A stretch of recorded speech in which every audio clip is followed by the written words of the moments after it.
हमें कंटिन्यू प्रार्थना में लगे रहना है। प्रार्थना ही जीवन है, प्रार्थना ही जय। जीने के लिए ये नियम। प्रभु आशीष दे। आप लोगों ने आराधना किया है, प्रभु हमारे आराधनाओं को सुना है, प्रभु का धन्यवाद।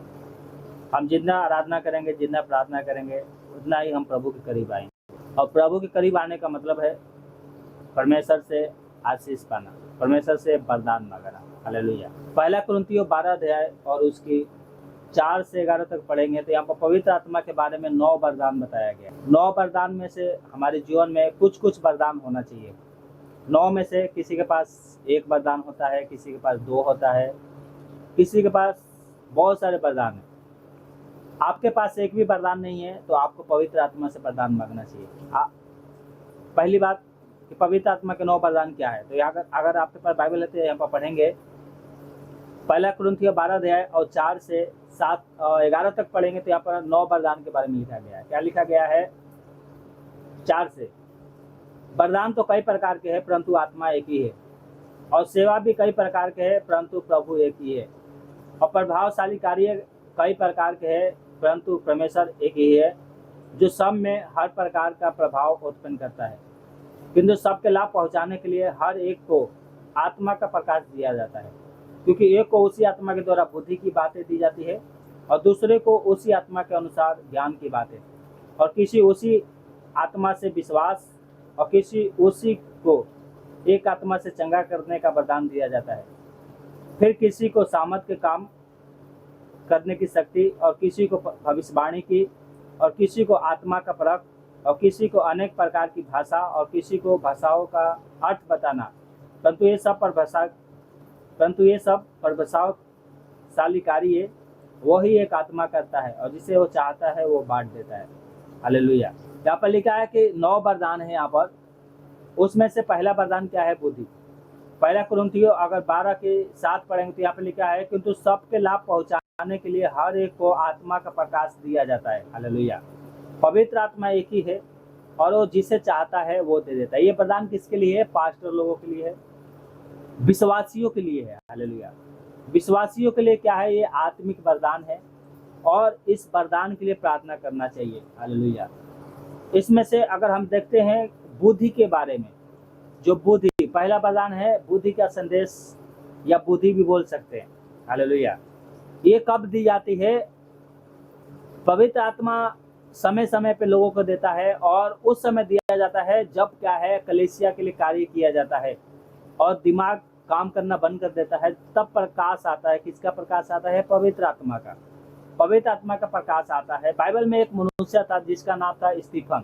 अगर हम पेटों के काम 6 अध्याय पढ़ते हैं तो यहाँ पर इसका जिक्र आता है, और बाइबल कहती है कि 6 की 10 पढ़ोगे तो इसकी विरोधी थे। किसकी विरोधी थे? स्टीफन के लोग विरोधी थे। और जब इससे सवाल जवाब किया गया तो इसने क्या है? बहुत सारे परमेश्वर का वचन बताया।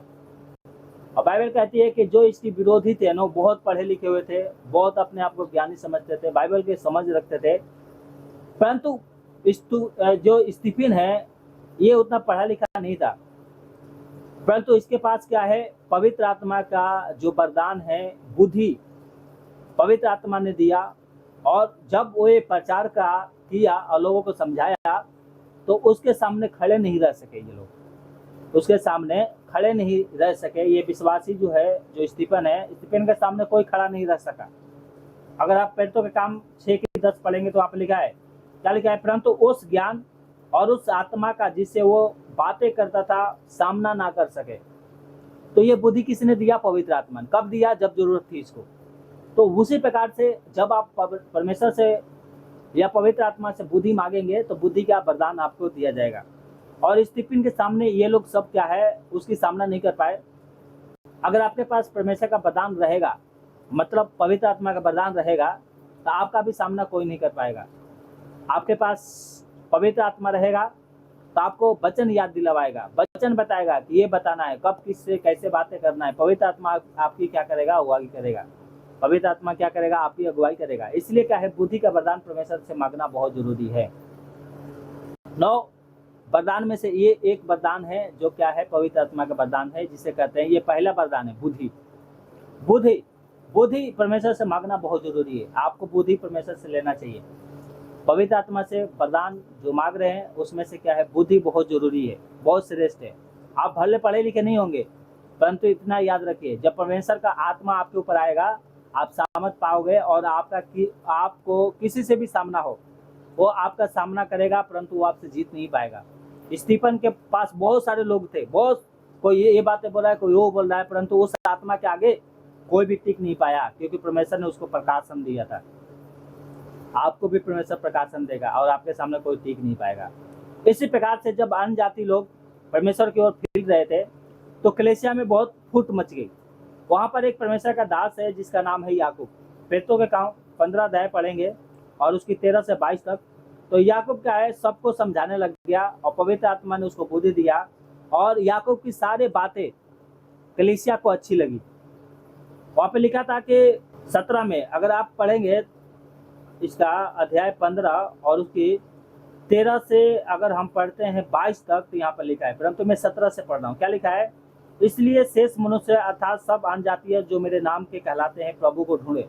अगर यहाँ से पढ़ेंगे तो यहाँ पर याकूब बातें कर रहा है। मैं इसको पढ़ रहा हूँ, 13 से पढ़ रहा हूँ, फिर आपको समझ में आएगा। 15 अध्याय और उसकी 13 से 22 तक क्या लिखा है। जब वो चुप हुए तो याकूब कहने लगा कि हे भाइयों मेरी सुनो। शमौन ने बताया कि परमेश्वर ने पहले पहले अन्य जातियों पर कैसी कृपया दृष्टि की, तो उनमें से अपने नाम के लिए एक लोग बना ले, और इससे भविष्यवक्ताओं की बातें मिलती है, जिसे लिखा है, इसके बाद मैं फिर आकर दाऊद के गिरा हुआ डेरा उठाऊंगा और उसके खड़ाओं को फिर बनाऊंगा और उसे खड़ा करूंगा। इसलिए कि शेष मनुष्य अर्थात सब अन्य जाति जो मेरे नाम के कहलाते हैं प्रभु को ढूंढे। ये वही प्रभु कहता है जो जगत की उत्पत्ति से इन बातों का समाचार देते आया है। इसलिए मेरा विचार ये है कि अन्य जाति में से जो लोग परमेश्वर की ओर फिर रहे हैं उन्हें हम दुख ना दें, परंतु उन्हें लिख भेजे कि मूर्त की अशुद्धता और व्यभिचार और गले घोटे हुए मांस और लहू से पहले रहें, क्योंकि पुराने समय से नगर नगर मूसा की व्यवस्था प्रचार करने वाले होते चले आए हैं, और वो हर शब्द के दिन अर्धनाय में पढ़ी जाती है।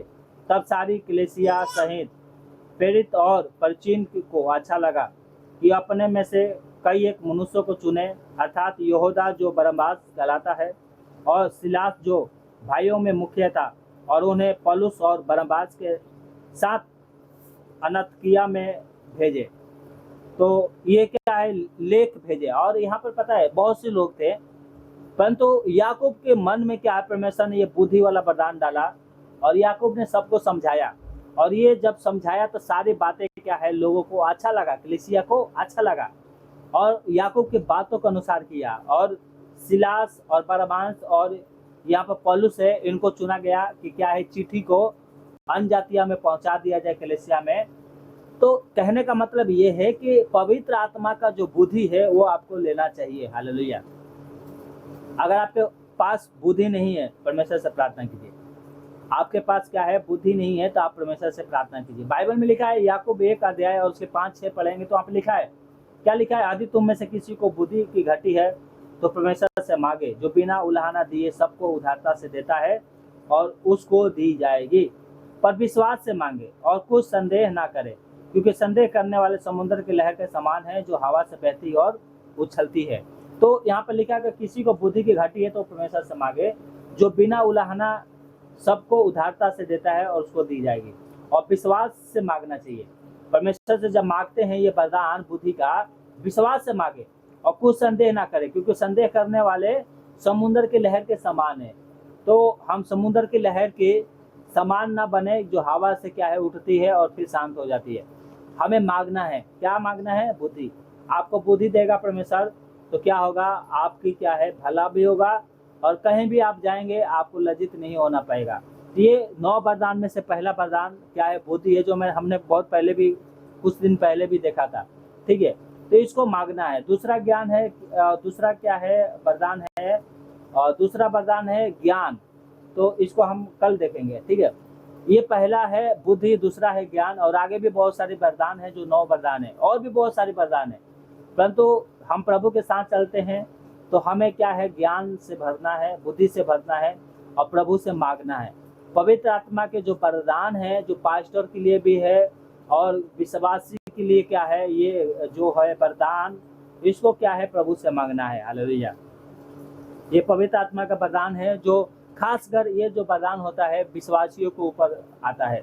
पवित्र आत्मा क्या है, विश्वासियों को ये ज्ञान देता है। हालेलुया। स्टीफन जो यहाँ पर था वो पास्टर नहीं था, वो क्या विश्वासी था। और जब लोगों से इसका सामना हुआ तो इसके पास परमेश्वर का बुद्धि आया, पवित्र आत्मा के जो पहला ज्ञान था बुद्धि वो आया और लोग इसकी सामना नहीं कर पाए। आपको बुद्धि की घटी है, आप परमेश्वर से मांगे। वचन समझ में नहीं आता है, आप परमेश्वर से मांगे। बुद्धि मांगेंगे, परमेश्वर जरूर देगा। तो इसलिए क्या है, ये बातों पे ध्यान रखना है, पवित्र आत्मा से मदद मांगना है, पवित्र आत्मा से वरदान मांगना है, प्रभु में आगे बढ़ते चला जाना है। ये नहीं कि हम 5 साल भी वही थे, आज भी वही है, नहीं। प्रतिदिन क्या है, पवित्र आत्मा में बढ़ना है, संगति में बढ़ना है, प्रार्थना में बढ़ना है, हर चीज में आपको आगे बढ़ना है। कलीसिया की उन्नति के लिए आप जो कुछ कर सकते हैं वो करना है। हालेलुया। तो प्रभु आपको आशीष दे। आइए अपने आंखों को बंद करें और एक प्रार्थना करें। मेरे पीछे बोले, हे पिता, मैं तुझसे बुद्धि का वरदान मांगता हूँ। हे प्रभु जी, कई बार मैं लोगों को तेरा वचन सुनाना चाहता था, परंतु बुद्धि की घटी के कारण मैंने नहीं सुना पाया। हे प्रभु, मुझे बुद्धि दे कि जब मैं विरोधियों का सामना करूं तो मेरे पिता मुझे लज्जित ना होने पाए। पवित्र आत्मा के हमें प्रकाश दे, उस आत्मा को प्रकाश दे जो आपने स्टीफन को दिया था। हाँ प्रभु जी, दया कर। हाँ मेरे पिता, मेरे पास बुद्धि नहीं है, मैं बुद्धि में कमज़ोर हूँ, मुझे बुद्धि दीजिए, मेरी मदद करे, सहायता करे। हाँ मेरे प्रभु जी, जब मैं तेरा वचन प्रचार करूँ, लोगों को बताऊँ, तो मेरे पिता सब तेरे वचन को सुनने वाले बने और हे मेरे प्रभु जी, तेरे को ग्रहण करने वाले बने। इस मेरे पिता, मेरे जीवन पर दया कर, मेरे ऊपर दया कर। हाँ मेरे पिता, आपसे मांगते हैं पवित्र आत्मा के वरदान जो बुद्धि का है, जो आज हम लोगों ने देखा है मेरे प्रभु जी तेरे वचन से, उसी प्रकार से हम प्रभु जी आपसे प्रार्थना करते हैं, आपके वचन के अनुसार प्रार्थना करते हैं। आप हमें बुद्धि सब दे मेरे पिता परमेश्वर, हमारी समझ को खोल दे मेरे पिता परमेश्वर, कि मैं तेरे बारे में लोगों को बता सकूं, लोगों को विश्वास में लेके आ सकूं, लोगों को तेरा शुभ समाचार सुना सकूं। हे पिता, हमें बुद्धि की घटी है, आप हमें दे। ये सारी प्रार्थना यीशु मसीह के नाम से मांगते हैं। दया सुने, उत्तर दे मेरे स्वर्गीय पिता, आमीन। सभी को जय मसीह की। प्रभु आपका आशीष